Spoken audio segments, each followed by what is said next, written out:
stop selling. Usually sell, it's S-E-L-L, is a 4 letters word. And the point it is that it's in the mind of consumers or clients, it's a dirty word. I want you to change these 4 letters word into another 4 letters. But instead of sell is help. So stop selling, stop pushing, stop poking others, and start helping them to accomplish their dreams or overcome their pains. I am SEIF Hakim, serial entrepreneur and your success mentor, founder of the Alpha movement, and people call me the Alpha. And that's for a reason, of course. The Alpha Talks podcast crafts you and your business into an alpha, not for the faint-hearted. I want you to ultimately serve and not sell, which means I want you to go above your paycheck. I want you to serve above what you get paid for. What's your price? I want you to help above your paycheck. I want you to help above your price. I want you to help above what you get paid for.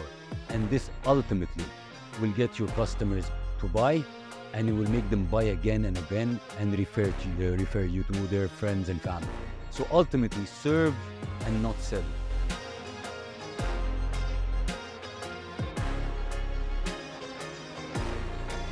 Hello, my passionate alphas and entrepreneurs. It's always great to see you back for the 4th episode of the Alpha Talks podcast. I hope you learned a lot, and most importantly, you put in the actions behind it. And that's most important. Why? Because it backs it up. It makes things happen. Without actions and only knowledge, you go nowhere.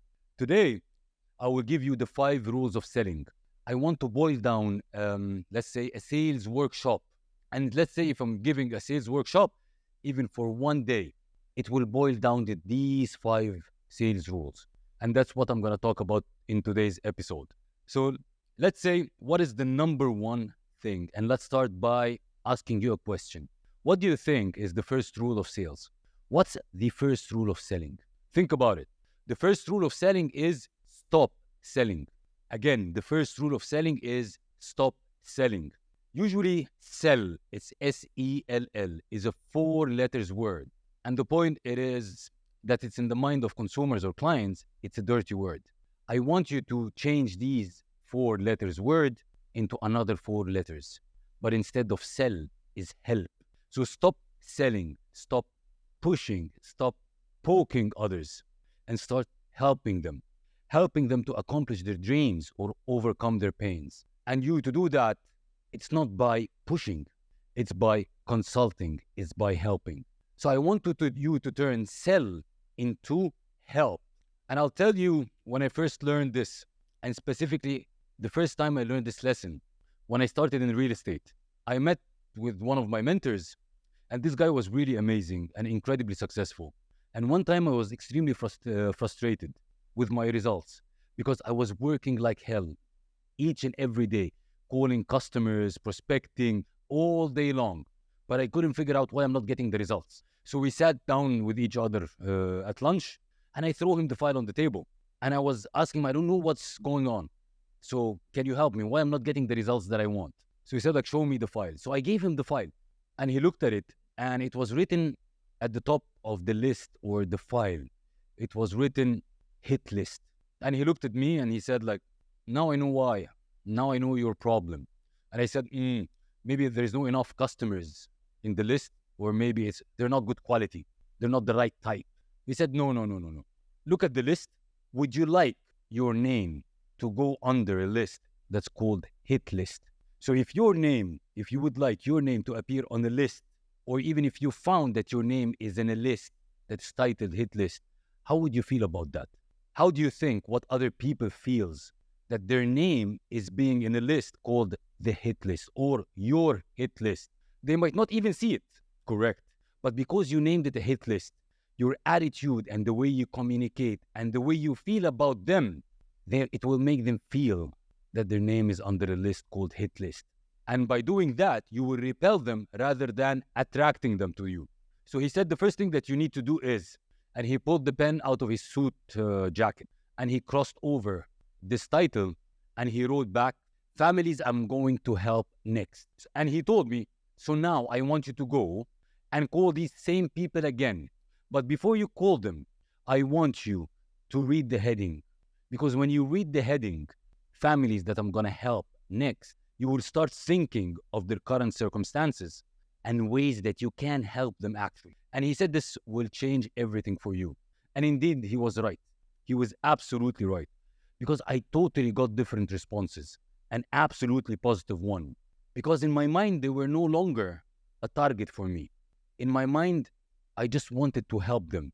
And when I wanted to help them, and the way I communicated that, it made them feel that I want to help them. So they accepted my help. So I just suggest that you do the same. I want you to stop selling your agenda and start helping. Focus on what they want versus what you want from them. Instead of figuring out what you can sell to them, figure out what you can do to help them. One of the greatest, I would say, quotes of the great Zig Ziglar says, you can have everything in life you want, if you will just help enough people get what they want. And that's it. That's sales. That's a completely different orientation in your life. And I'm telling you this, it's a different mindset. It's a different mentality. It's a different attitude. It's even a different conversation that is happening in most of our leadership meetings. Go for helping versus go for selling. Let's go to rule number 2 in sales. Stop pushing. Don't push your agenda. Don't push your story. Don't push your passions. Don't push your objectives on other people. And when we do that, we just wonder why people are avoiding us. And we see this in real life. When you go to a store and you find people entering the store and running away from the sales rep, that's because the sales rep are pushing their agendas on this customer. So they're avoiding the sales rep.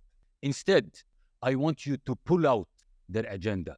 I want you to pull from them their story. I want you to pull out from them their passions and their objectives. And this simply means you talk less and you listen more.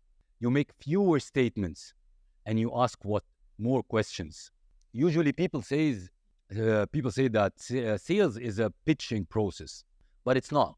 Sales is not a pitching process. Sales is a discovery process, and it's a consulting process to find out what pains or what desires someone has. And it's important, the and part. And if there is a way that you can help them. So now I want to show you how to sell like my mentor in real estate and how to become an alpha salesperson. And this guy is really an incredible person and he's extremely successful.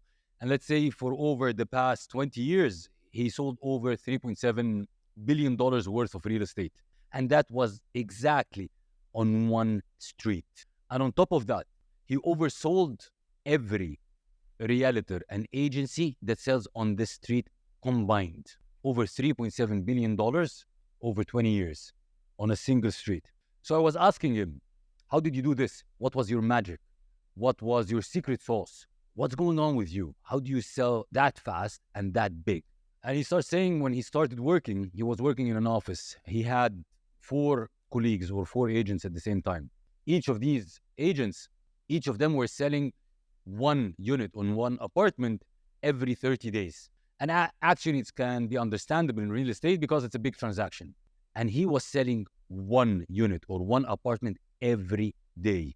So he sells 30 units per month versus the others. Each of them sells 1 unit per month. So I said, how do you do that?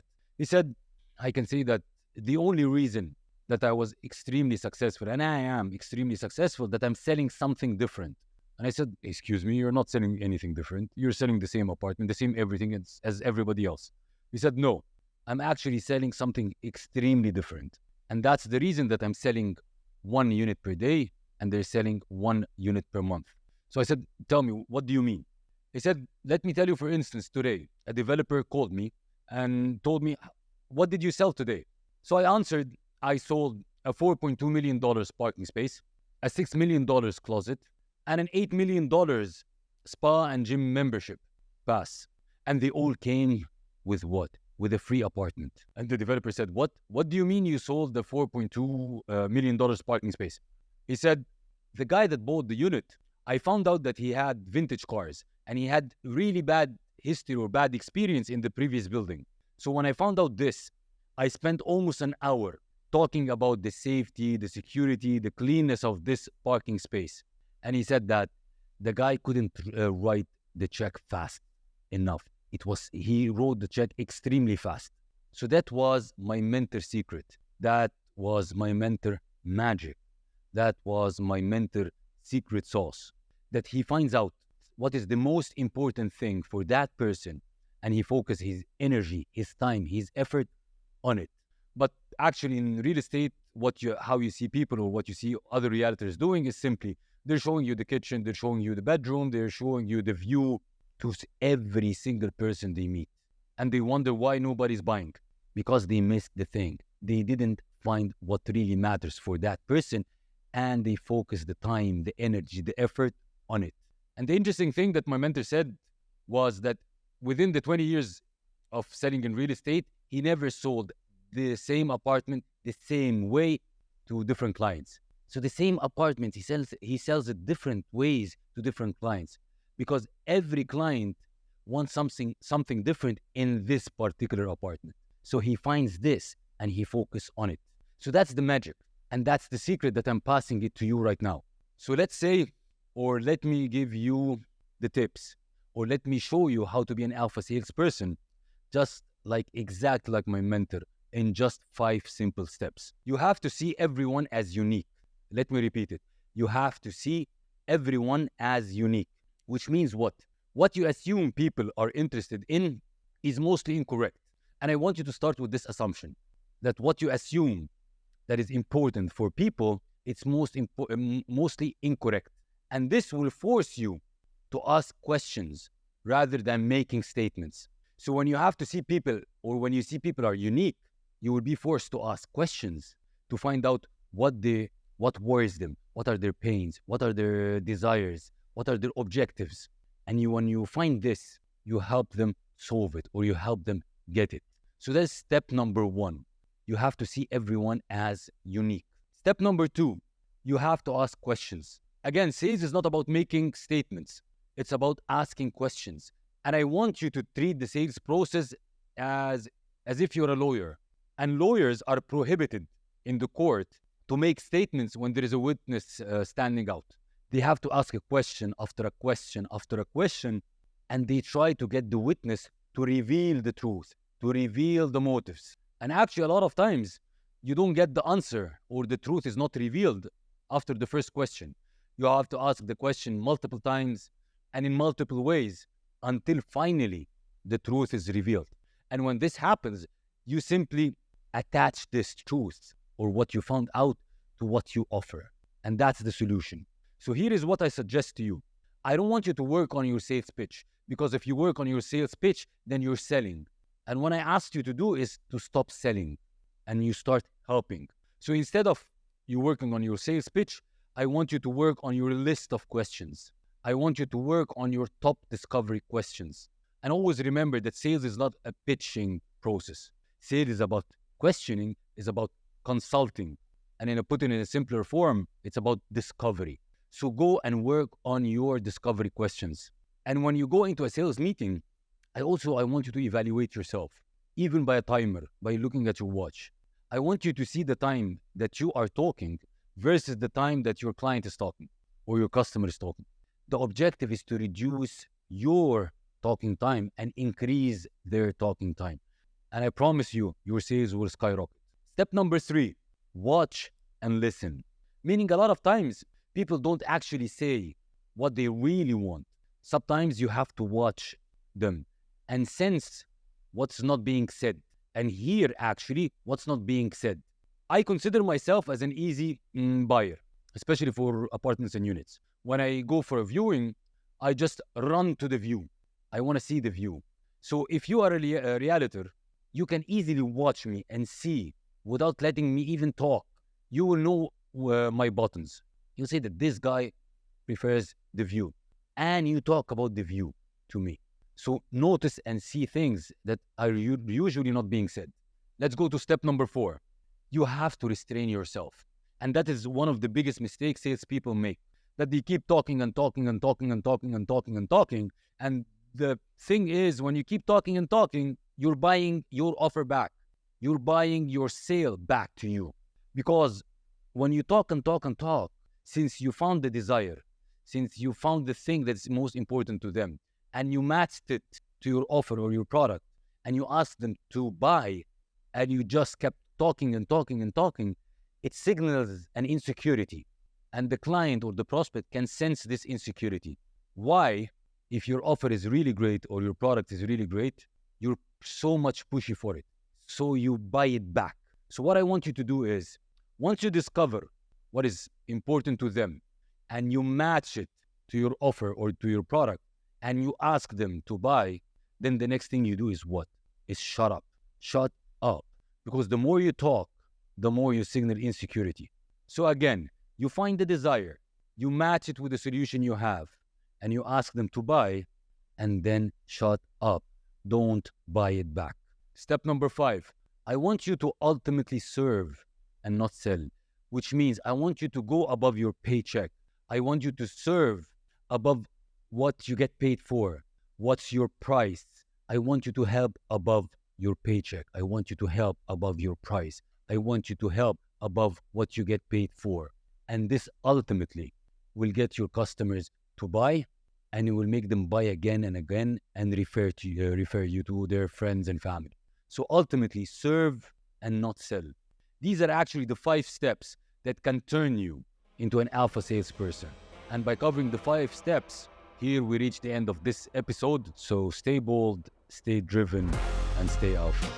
That wraps another inspiring episode of today's show. I hope that this episode has ignited your inner alpha and left you feeling inspired, motivated, and ready to conquer any challenge that comes your way. Remember, alphas aren't born, they're made. It isn't about dominating others. It's about embracing your authenticity, leading with integrity, and making a positive impact on the world. If you enjoyed today's episode, be sure to subscribe to the Alpha Talks on your favorite podcast platform. Leave us a review and share the podcast with your fellow alphas. Also connect with us on social media at SEIF Al-Hakim. Share your thoughts, insight, and stories of personal and business growth with us. Let's create a movement of alphas supporting one another. The world needs more alphas like you exactly. Until next time, stay bold, stay driven, and stay alpha.